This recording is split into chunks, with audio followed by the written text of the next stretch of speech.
and I'm able to create things in my mind and then transmit them to paper, and through the notes on paper have musicians sort of bring them to life. It's a terrific endeavor. I still pinch myself when I compose music, really. Today we have the honor of hearing from conductor and composer Fouad Fakhouri. Lauded for his musical accuracy and emotional intensity, Fakhouri has earned a reputation for his dynamic artistry behind the podium. Fakhouri goes beyond the score to capture both the essence and spirit of the music, delivering powerful interpretations and inspired symphonic performances. On Saturday, January 29th, Maestro Fakhouri will present the world premiere of KRUPA with the Saginaw Bay Symphony Orchestra at the historic Temple Theatre in downtown Saginaw. Learn more by visiting the Saginaw Bay Symphony Orchestra website in the show notes. We hope you enjoyed this interview and plan to join us for the concert.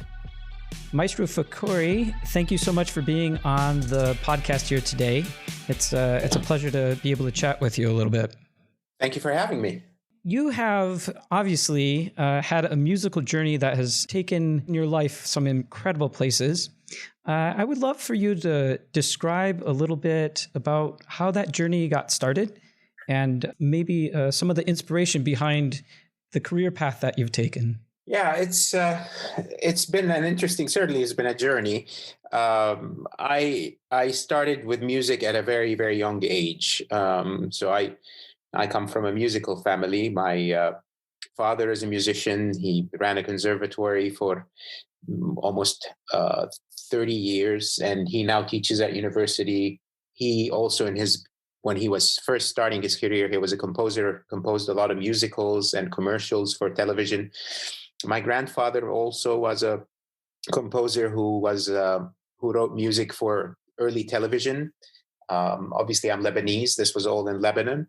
And my great-grandfather although worked at a hospital, he was a medical doctor. He also played organ at church every Sunday and was the organist at church. So it's been in our family for a long time. I started as a pianist.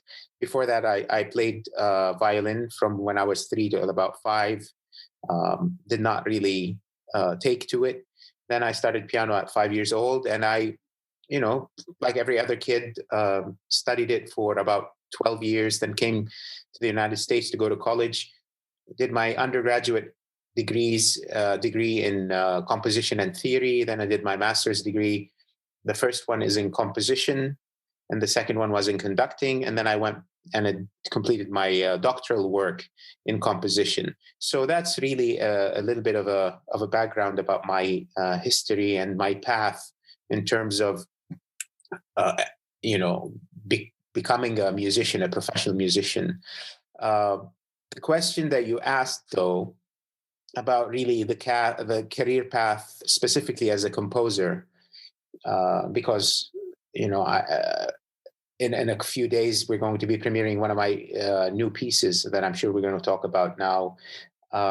That path started at a very, very young age. When I would start practicing piano when I was 5, 6, 7, I would easily get bored with the music that my teacher would give me to prepare, and I would just start improvising while at the piano with music that I like to listen to and would want to make. I mean, it's almost like kids play around with toys. I would just play around with making music, and my mom, who's not musical at all, would not know the difference. So she would force me. She'd say, you have to go practice for the next 45 minutes. So I would go sit down at the piano and I'd practice. And the first 5 minutes I'd be practicing the music I was given, but then I would just jump into playing whatever I wanted to play.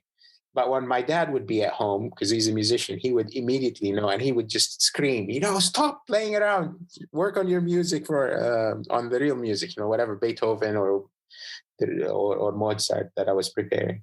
So that's really the first, the beginnings of my interest in composition. I always felt that composition was almost like creating a world that was solely my own, and you couldn't go wrong with that ever. It's really interesting to consider some of those parallels between the exploration of play and the exploration involved in composition, and the way that even from a young age, you really took advantage of that scenario of, that the structure of practice, but also the freedom of exploring what music had to offer. Yeah, it's true, but in reality, I was never really, um, a disciplined or even interested in becoming, a concert pianist or a virtuoso at an instrument like some kids are. I always viewed the piano as a tool to express myself, and that's where I've always been happiest. I've always been happiest with composition. I mean, I'm a conductor. I make my livelihood, and I live my life as a conductor. But my true passion and my true form of expression that started it all for me is composition.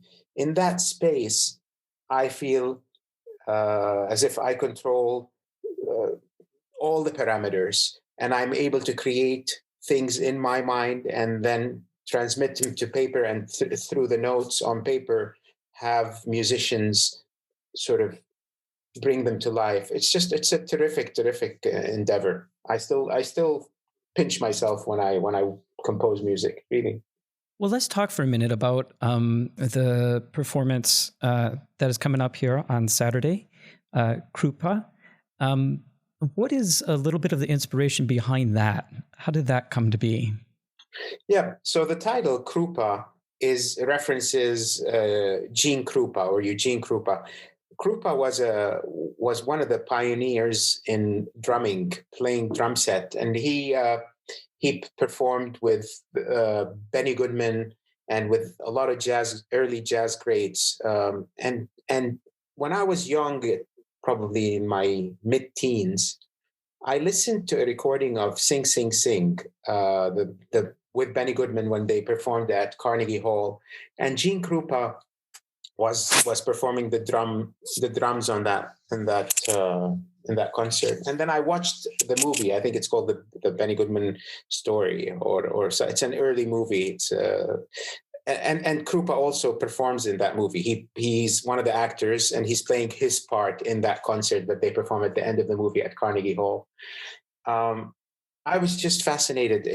His playing. I mean, when you're 15, 16, all of those events become almost, or not all of them, some of them become monumental in shaping you for the future. And that was, I think, one of those turning points where I thought, my gosh, music can do that, can make you feel that way.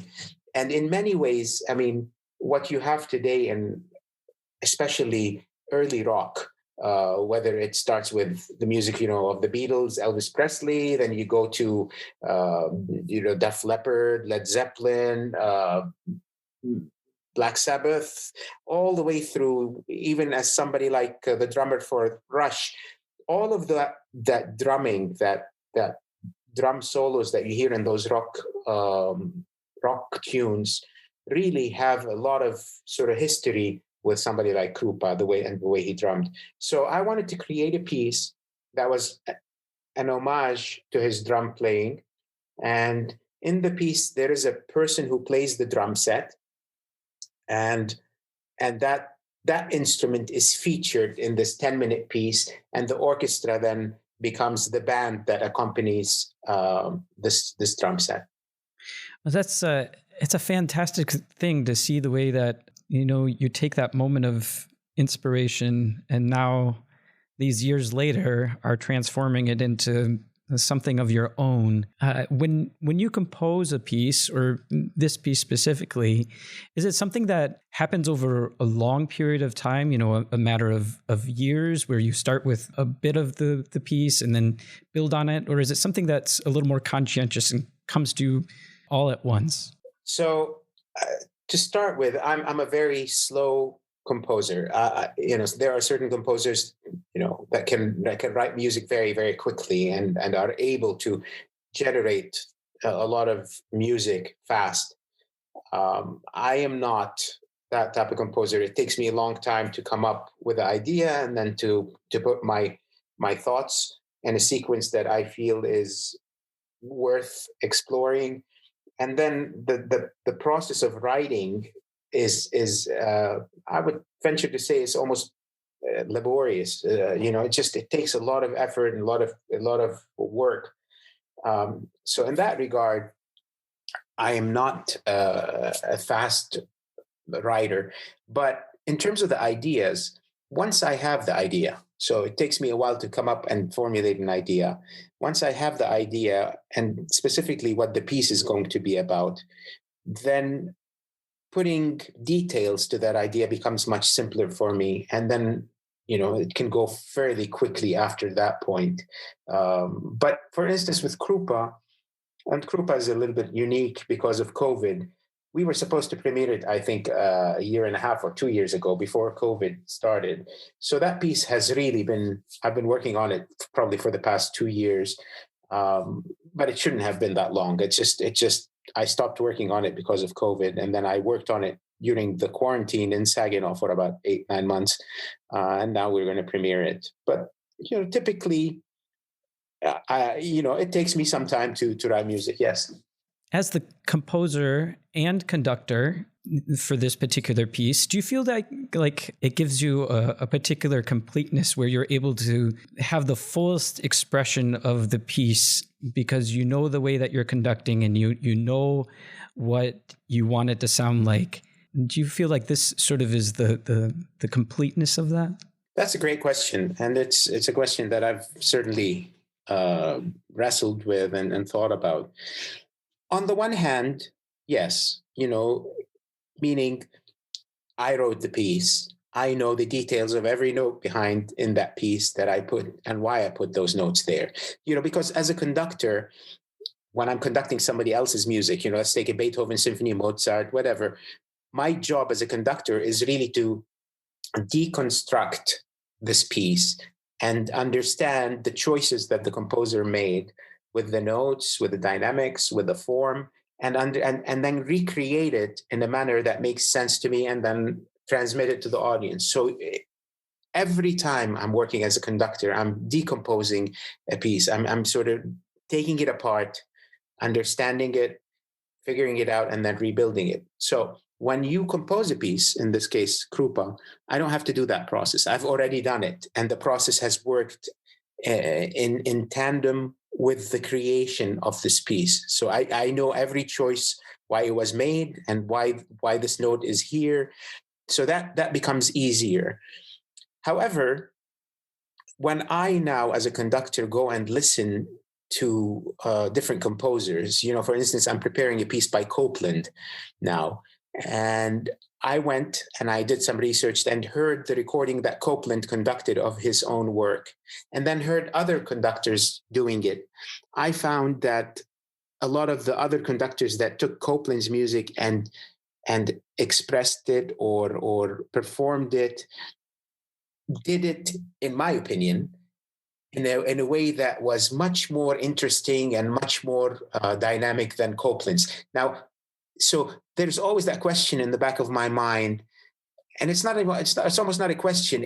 There's this sort of want where I would write a piece, I can conduct it, and I have given my way of expressing it. But then I would love to hear how somebody else takes it and what they do with it. And I think that's the beauty of art, at least the performing arts that we're involved in, that there's always that extra something that somebody else can do that is different than what you do. That's not right or wrong, but different. And sometimes that difference makes it even that much more interesting.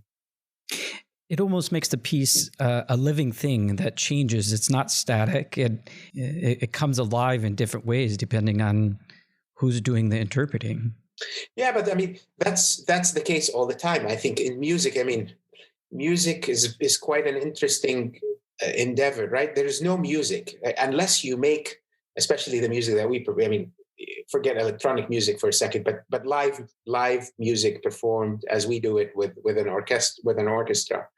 Unless you make a conscious effort to start a sound by either blowing through your instrument or throwing a bow or hitting a drum or whatever it is, there is no music. And it's almost like a life being born. You bring it into life, it lives for whatever duration you have allowed it to live, or you have sort of, the composer has designated that it should live, that note should live this long, and then it fades into nothing again. And it's one note after another, one phrase after another, one period after another. I mean, these are just the way you construct a piece. And that's what creates this sort of universe of a symphony, for instance. But it comes from nothing and goes back to nothing. After you're done with that performance, unless you record it, there's no trace of it, which is beautiful, I think. Well, we are certainly grateful that you are sharing this with Saginaw, and we'll look forward to hearing the piece on Saturday. And I very much appreciate you taking the time to join me on the podcast here. Thank you very much, Thor. It's always a pleasure to talk to you. Thank you for listening to the Temple Arts Podcast. Please consider subscribing to the podcast and making a donation to the arts through SaginawArtMuseum.org or TempleTheater.com. This will allow us to continue to bring enriching programming to Saginaw and beyond.